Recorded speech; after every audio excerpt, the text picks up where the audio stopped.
Good afternoon. I'd like to welcome everyone to our webinar on SBA changes in the franchise registry. My name is Ron Feldman, and I am the Chief Development Officer here at Frandata. Subbing in today for Edith Wiseman, who unfortunately came down with the flu and was unable to speak, let alone try and host a webinar. So I'm going to do my best to fill in her shoes today and walk you through what is certainly something that seems to be very confusing. I'd like to thank all of you for joining us. We have, at my last look, about 300 and some people online right now. And we have everyone on mute so that we don't have to worry about any background or outside noise. And we're going to use the chat session and the chat function for questions. So if you have questions, you can simply just type them in. We have staff on the line who can answer those questions directly to you, and we'll also save a number of questions for the Q&A at the end. This is being recorded, so if there's anyone on your team that you would like to hear this after the fact, we'll also have a link to that as well. So I'm getting a note that people can't hear me. I need to get some. Can somebody chat me back that they can hear?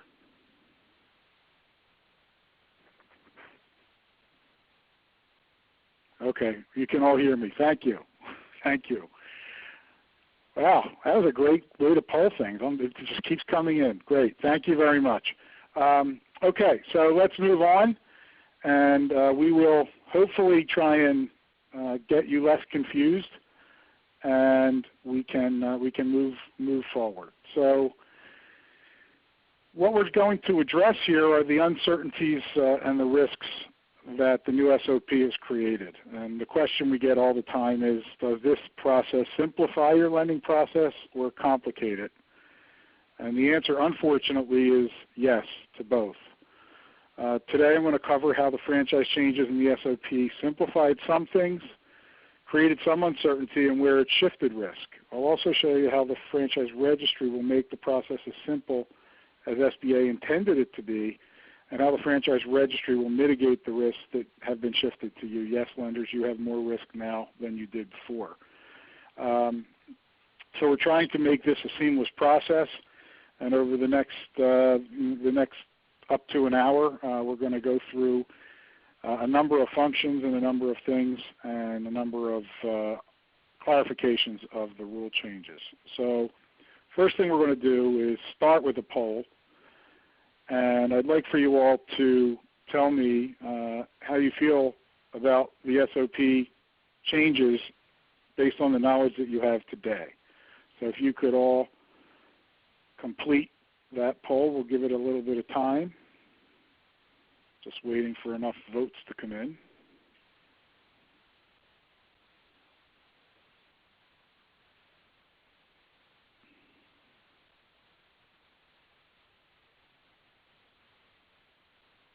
And I'm going to put the results up. Wow, a lot of uncertainty here, huh? And the results are still coming in. And that's kind of what we've seen from the franchisors out there. It's also what we've seen from the rest of the lending community and the franchise attorneys, that nobody kind of understands quite what they've done. So we're going to give this question at the end and see how you feel about it, and see where we are. Just so you know, we did another one of these, and the numbers are just about identical. So before we get into the specific changes, I think it's helpful to provide some historical context. For those of you who don't live year to year over SOPs, there was a pretty straightforward process on eligibility for 15, 20 years that called for the franchise agreement, and the SBA determined that brands were eligible or not eligible. And then SBA reviewed a number of the defaults after the crisis, and they saw that affiliation issues could by their interpretation, could affect a franchisee's right to profit. So they expanded their reviews post-crunch, and more rules became available, or more rules were looked at, and they started looking at other documents. They started looking at business eligibility, and then for a while there were issues with whether brands were eligible or not, and it would change. The most famous example was Sola Salons and Salons by JC, which are hair care brands where the chairs are rented to subcontractors as opposed to employees. They were taken off the registry in August of 2009 because the SBA determined that these businesses were passive and therefore not eligible for SBA financing. Then in October 2010, they became eligible. Then again in 2014, they became ineligible. In 2010, master agreements were determined to be ineligible. And in 2011, when they expanded all the reviews to the other documents, so this new SOP is in many ways going back to pre-recession days. The slide that you're looking at on the top is showing you what the process was from a lender standpoint in 2016. And the SBA kind of did your affiliation, and FranData did your affiliation review for you, and if the brand was on the registry and their documents were hosted, you knew that you didn't have any guarantee issues. So the changes, unfortunately, for the new SOP is that the brands must sign their addendum, which cannot be changed, obviously, and that you have some diligence that you need to do for each brand that you lend to. One is that the brand is a franchise according to FTC guidelines. Second, that the business must be eligible, not from an affiliation standpoint, but from an eligibility standpoint. And third, if you have other issues, you're going to have to negotiate them one-off with the franchisor. There's no one-stop shop addendum that works. So anyway, those are kind of the differences from last year to this year. In some ways, it's streamlined, and in other ways, it created some more work. So that's where it sits today, and this is a fluid situation, but this is what the rules are right now. What we looked at when this came out was we went to franchisors and we went to lenders, and these were the kind of the comments that we got. And one of the things that you have to understand is that the average franchise agreement is 40 pages. We at FranData have databased close to 5,000 FDDs in the last year, and an FDD ranges from 300 to 800 pages. So it's a lot of information to distill into one addendum. Since the SOP was released in December, we've been educating everyone and requesting feedback, and we've asked whether people will sign the addendum without question. If they will, what are their issues? And these are what they are. We've also spoken with loan brokers, franchise sales brokers, franchise consultants, attorneys, and the response so far has been very mixed. 60% say that they will sign the addendum, but 40% came back with issues. So we're in the process of categorizing those issues and working in consultation with the IFA and the SBA, which obviously is in a bit of tumult right now with the change of the administration and a new administrator coming in. So The community reaction is three categories: concerns, positive feedback, and unresolved questions. And some examples that we've seen, and some of the questions are that SBA rules have prevented franchise systems from being eligible for SBA financing if they hire and fire employees. There's never been a customized addendum that we've seen that includes language stating that the franchisors don't control their franchisees' employees. This is obviously part of the whole NLRB joint employer issue. And many franchisors have expressed outrage that the addendum has embedded a presumptive link of joint employment. Again, we don't know where that's going to go with the new administration coming in. The franchise agreement also explicitly states that the franchisee is an independent contractor, and that should be sufficient. The one-size-fits-all addendum does not provide franchisors with the ability to clarify the franchise agreement's intent or provide the flexibility to explain more details around the process by which these provisions will be executed. We've had franchisors say they don't care about the addendum. What they care about is that they spend a lot of money creating solutions that will streamline the issues that arise in their other documents to now have to negotiate with each lender. They liked having the ability to have all lenders fit under one addendum. Franchisors that previously received financing because SBA had a customized addendum would not be calculated in the size assessment of a franchisor will no longer be able to obtain SBA financing. And there are franchisors who aren't sure whether or not they'll be caught up in business model issues because individual lenders will be deciding on their own whether there's a business model issue.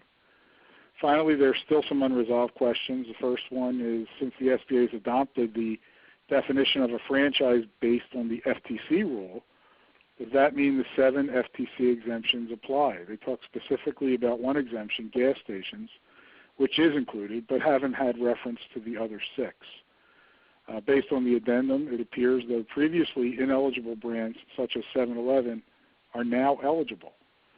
Was that their intent? We don't know. And finally, franchisors are wondering if this rule will substantially be modified or eliminated like the overtime rule that was just blocked last month by a federal judge. So there's still a lot of questions and a lot of uncertainty around the new addendum.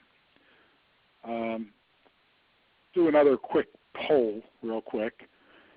How do you anticipate these changes will affect your internal or external costs in order to finance franchisees? Would they increase them, decrease them, they'd stay the same, or you don't know?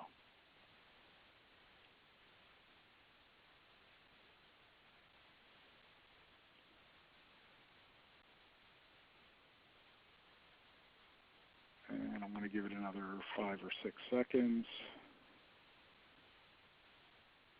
So most of you don't know, which is kind of logical. 30% say it's going to increase. I think if I were sitting in your shoes, I would think it has to increase because I have to do work that I didn't have to do before.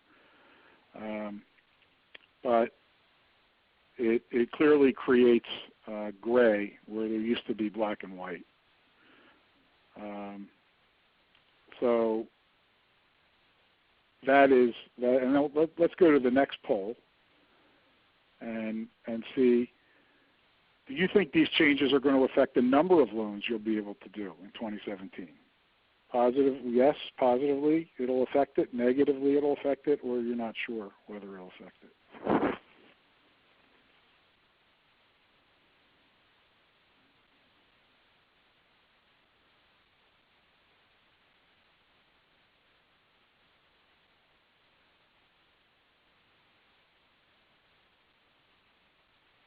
And we go to the results, and big winner here is uncertain. Yeah, we're not quite sure where all this is going to flesh out in terms of where things go.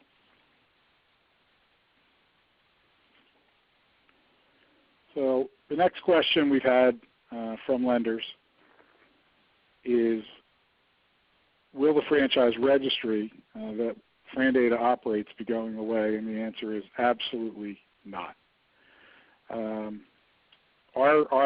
mission is to link the franchise community with the capital access community and provide resources for everyone to have capital flow into the franchising space.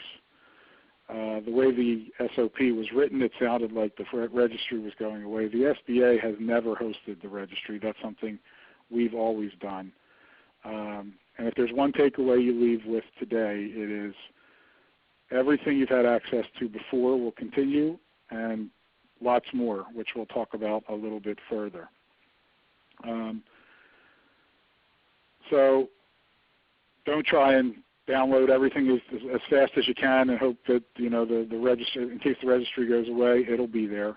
We're continuing it, and we're actually expanding it significantly.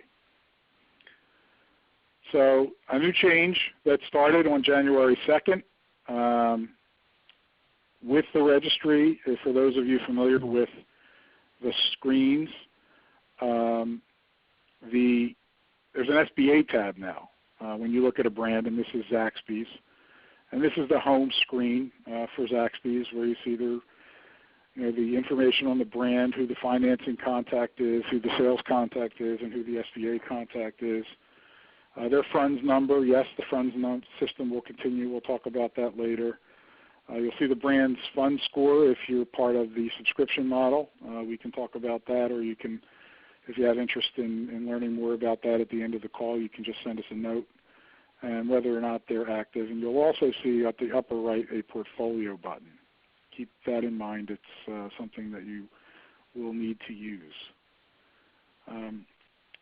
So what we've done for you at FranData, for brands that are still subscribers through the registry, first thing you need to find out is this brand a franchise according to the FTC definition? I don't know if you know how to even determine that, but I will tell you the company spent hundreds of thousands of dollars, in some cases, avoiding becoming an FTC franchise. The great news is that we've always databased and categorized branded businesses as FTC businesses or not, so we're showing you whether they're FTC brands or not. And those that aren't, we're going to tell you why. So you'll see that right up on your screen, provided you use the registry. The second question you'll have is whether or not the brand's already agreed to sign the addendum, because the last thing you want to do is go through the whole process of packaging, underwriting, and approving a loan to only find out that the franchisor won't sign the addendum. And then you end up not being able to close the loan through SBA because there won't be a guarantee if the franchisor won't sign the addendum. So we're telling you up front whether they will sign the addendum. We're also telling you from a timing standpoint when they're willing to sign the addendum. Some will sign it in the beginning. Some will sign it only after the franchise agreement has been signed. Some might sign it only when that franchisee shows up for training, but we'll communicate that to you through the window in the franchise registry. The next section we talk about is business eligibility. And again, we are answering that question for you. The SBA has made decisions on brands regarding business eligibility. This is a considerable risk as loans without an affidavit. For curves for women, franchises were denied. If additional documentation is required to meet business eligibility guidelines, then the document will be added for ease of access. There are other things relative to SBA requirements. There are brands that have comfort letters, subordination agreements, lease agreements, and the like that have been deemed to not meet SBA requirements. For instance, this addendum does not address Subway's lease agreements, which they will not modify for SBA financing for the purchase of real estate unless the franchisee has 5+ locations. Other documents have been modified to meet SBA requirements. All of these documents will either be posted or will explain that they do not meet SBA requirements. All the documents will refer back to previous decisions made by the SBA. And we know that you need assurances, and we stand behind this information in providing access to all of the historical reviews. So at the bottom of the screen you can see you can access historical reviews. and you can look at the years for those documents. Again, these are screenshots, so I can't actually show you the functionality, but you can all go online and see that right now. I talked about that portfolio button. It's very, very important. So what we've done by enhancing this portfolio button is that if you have brands that you regularly finance or have targeted for business in 2017 or you have in your pipeline, what you should do is after this webinar, put those brands individually into your portfolio on the site. We've had lenders reaching out to us specifically by brand whether Azure is willing to sign the addendum. The easiest way to get this information and to monitor your own brands is to just click on that brand's button on the upper right-hand column and add that brand to your portfolio. And what you're going to see once you do that and you have a portfolio is this screen that it will bring you to a portfolio page. Any change that comes from that brand will trigger an email to you. What does that mean? Any information, brand name or ink changes, changes in units, changes in fund score. For those of you that don't know about fund, fund is a scoring model that we've created. We have about 300 plus brands where they have fund scores and fund reports where you can actually underwrite a brand as well, available individually or by subscription. Whether they've added a new bank credit report, a new FDD, and finally, most important for this call, changes in SBA documentation. This will include updates to any piece of information on the SBA tab, including whether the franchisor will sign the addendum, if the business meets the definition of the FTC, business eligibility, and whatever documents are needed to resolve those requirements. These emails are live if you put people in your portfolio as things change, and as we come into FDD season, you'll know when we have the current year FDD, if that's something that you need to do.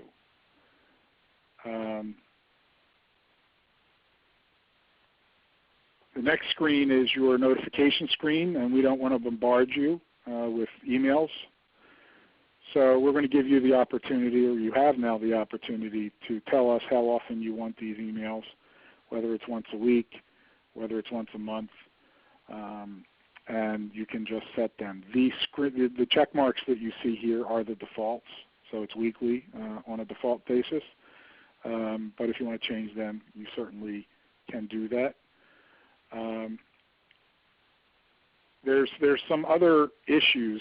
For example, Phillips Seafood, which is a Washington, D.C.-based landmark restaurant chain, just started franchising. If they decide that they're able to sign the addendum, you'll be notified even if they're not in your portfolio if you ask for that.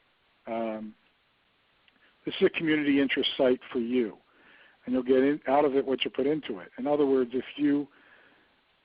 this site will save you time and money and help reduce your risk. If you have franchise brands that are not on the registry, please refer them to us so that we can get them on the site.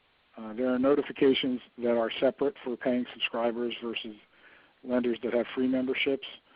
And this functionality is also fluid and dynamic, and we're trying to enhance it based on feedback from you. So if you have some feedback, we'd love to hear it. And if you're not a member of the registry, please go ahead and sign up. Just go to the home page and click on New Lenders. Paul Santamaro is our lender support specialist, and everyone on the call who's interacted with him knows that he's very fast and very helpful. We get tons of compliments from you lenders about how helpful the staff are at FranData, and we definitely appreciate that feedback, and we'd love for it to keep coming our way. So the fund system. SBA might be considering their own numbering system. We're not quite sure yet. There's only been a single reference to this change, and I've been asked by a number of lenders whether they'll still have access to the fund system. Many of you have been using funds to track financing inquiries by franchise and to monitor your portfolio of brands. Some of you subscribe to the new brands and track changes on a monthly basis, while others just use the free information. The funds will still be available by brand on the franchise registry. The funds is the backbone of FranData's databases and the only way you can organize and understand franchise brands accurately. To help you understand this, there are over 250 franchise brands created every year. We add new brands to our database at the rate of 1 to 2 per business day. Over the past few years, we've had 6,000 plus cases of franchisors changing their Inc. name or their brand name. Some of them are simple changes, such as Quaker Steak and Lube Franchising Corporation to QSL Franchise Systems, LLC, as a result of the acquisition by Travel Centers Group. But others are significant and have no similarity to their previous name, such as Sitters, etc., changed their brand name to SEI Healthcare Services. Hispanic Tax changed their name to Siemper Tax. Look Good Naked is now Truni. Math Wizard is now A Grade Ahead. The Haven is now Avondale, an assisted living facility. With these changes, they have different lender characteristics and require separate affiliation determinations. Amplify that even further when you take into account greater identification changes, where there's typically 6,000 or so cases of franchisors changing their brand names and or their Inc. names within the past couple of years. And this is clearly one of the reasons that the SBA data has been so flawed over the years when you look at the SBA default data, because SBA just didn't track all of these name changes, and you had many brands that were on there with 4 or 5 different names. So we are very diligent about making sure that the brand continues under the same funds number. So let's do another poll. Given the new requirements, where are you most concerned regarding your guarantee? Identifying the brand as a franchisee, those who need additional docs, self-reviewing to resolve issues, all of the above, none of the above, or other.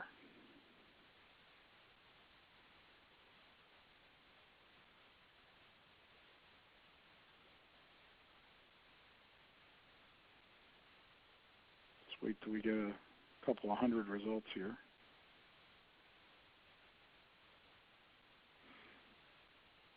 So all of the above seems to, all of the above and self-resolving the issues are almost 90% of the concern. So clearly there's more to do now than there used to be before. So we take you through a couple more things and then we'll get to questions. Coming soon to the franchise registry, you'll be able to advance search. And just so you know, where you see on the right-hand side of the screen, if there's an unlock, that would be premium access. So you would be able to search these things if you had premium access, and above it, that would be part of the straight member no-cost access. So you'll be able to actually search brands, yes or no, as to whether or not the brand will sign the addendum. Just a simple yes or no. One of the other questions that we get asked all the time is to try and get continuity rate by state level. And again, this part is premium access in full disclosure. So here we're looking at Dunkin' Donuts and what they're looking like in Texas from a continuity rate standpoint. So that's a 5-year continuity rate of almost 93%. In this example, that means that Dunkin' opened 41 locations in Texas over the past 5 years, but they also closed 4. And you would have to decide whether that was a good credit risk based on your parameters, but you'll be able to look at it state by state if you're part of the premium model. This functionality just came up this week or last week.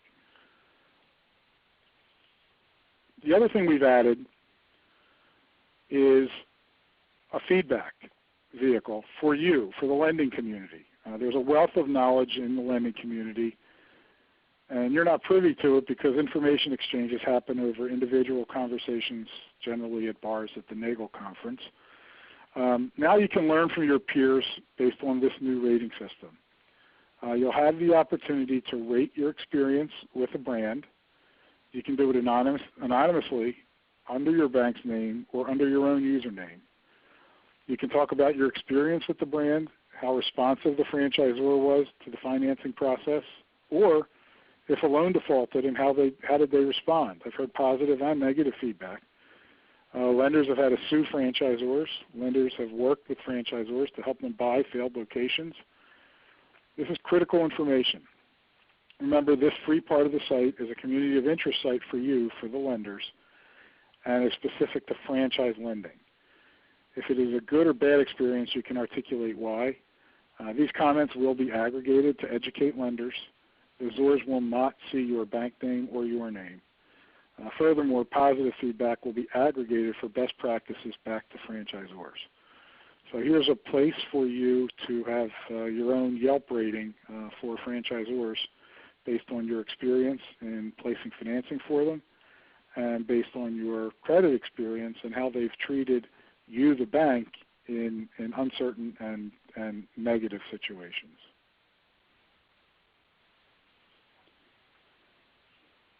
Before we turn it over to Q&A, I'm going to ask you the same question, and hopefully we'll get some results, and then we'll go to Q&A.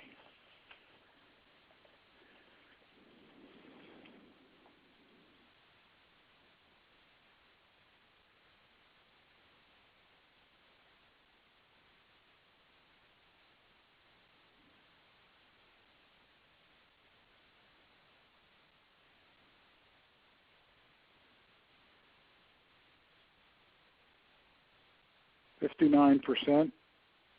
So between the two, we've got 80% as uncertain or negative, and only 19% is positive. So sorry to have confused everyone, but I certainly understand why. So that's me. It's not Edith. And I'm going to look at some of the questions now and do my best to answer them. Again, I'm pinch hitting here, but let me see. What some of these questions are, and if we don't answer those questions, because I'm looking at a very small screen to try and read them, and we will get all the questions answered to you individually by email if we don't answer it on this webinar.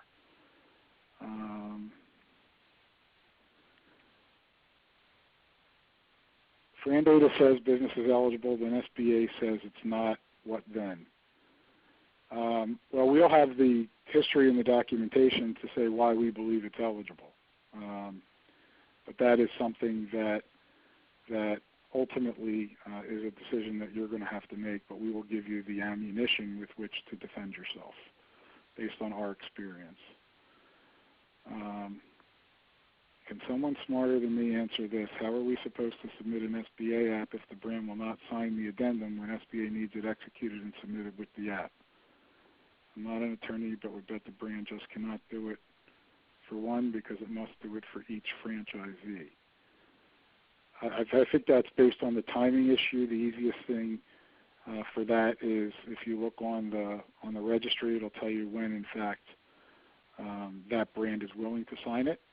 And you would have to wait to submit your app. And if, in fact, there's a construction issue or something where the timing doesn't work that way, you're going to have to get on the phone with the franchisor and tell them they have to sign the addendum in order for you to be able to fund any part or close any part of that loan.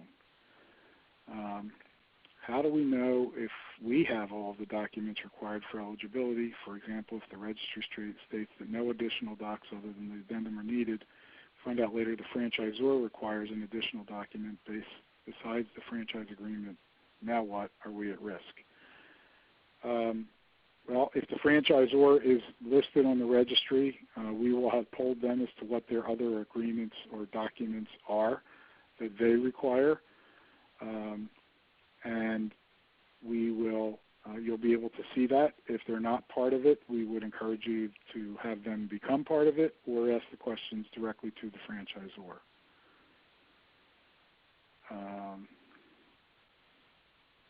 Just keep going here. Can somebody smarter than me? We did that one already. I almost pasted twice.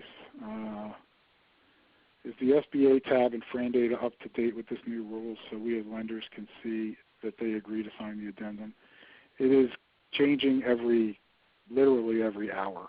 So we have something like 1,800 brands that we are reaching out to, trying to find out what their answers are.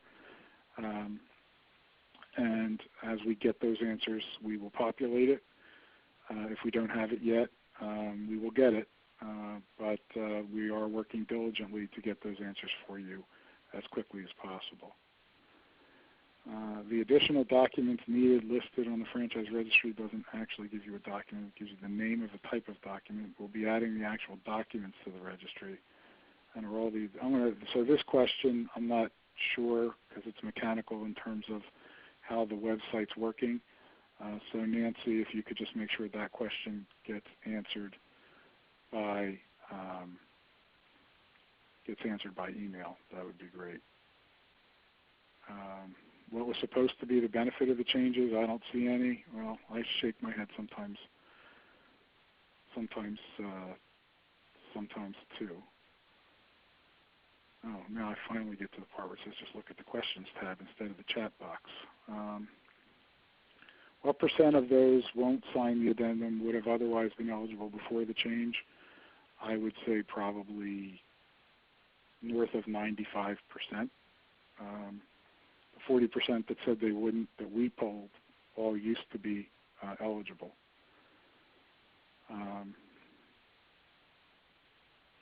For concepts such as Office Evolution or Renaissance, how do you recommend about approving them as eligible since they've had approval issues in the past? I would encourage you to reach out to someone at our office on a one-off with those. Will we need a paid subscription to determine whether or not the franchisor has executed the standard addendum? Absolutely not.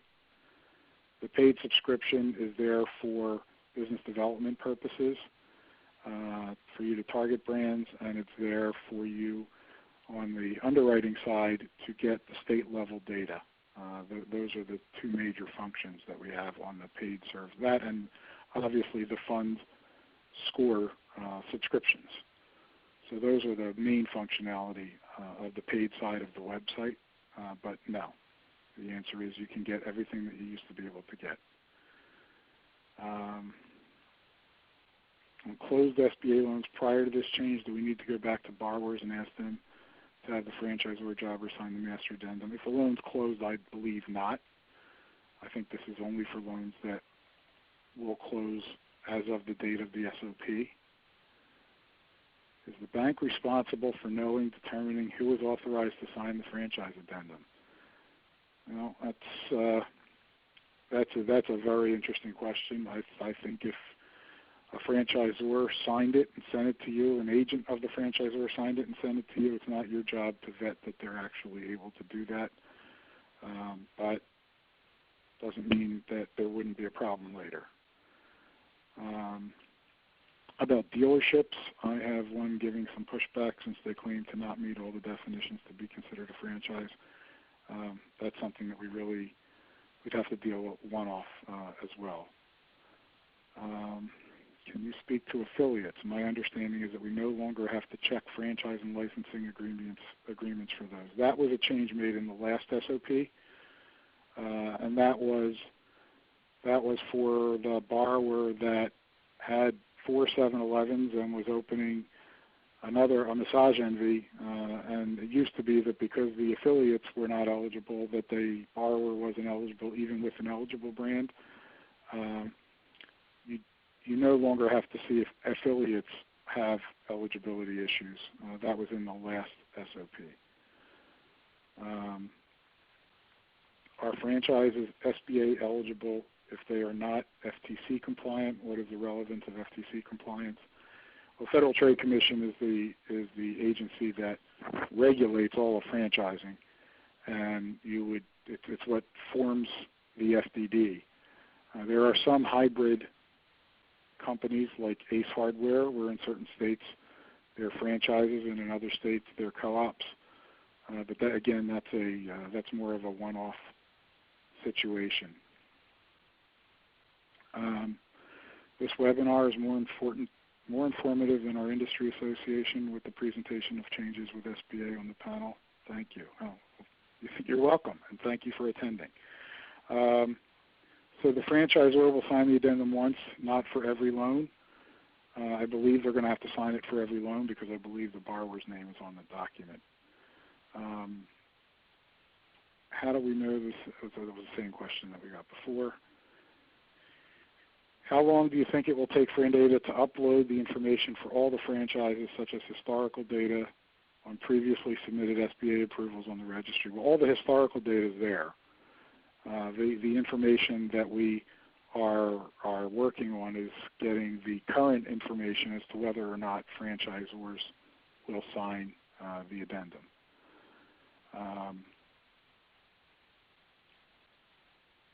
Let's see here. Do we have a cheat sheet of the more frequent items to be looking for within a franchise agreement or fuel jobber when we're reviewing them? We do not have a cheat sheet.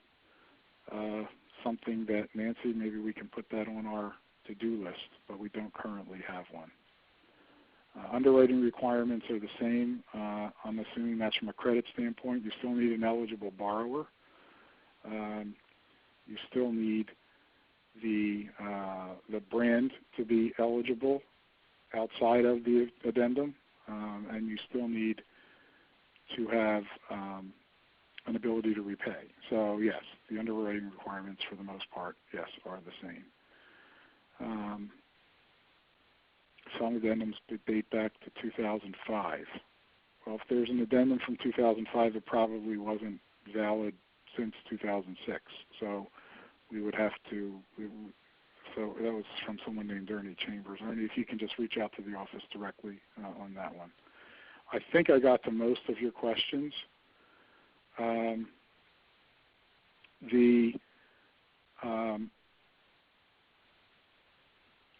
want to just end this with one more poll. Since we like to rate everything, and we are the rating agency for franchising, love for you to please rate this presentation. Let us know how we did, and please let us know if you're unhappy or you'd like to get more information. Please send us some feedback on that. I know we had some technical glitches, and unfortunately we're at the mercy of our provider to deal with those things.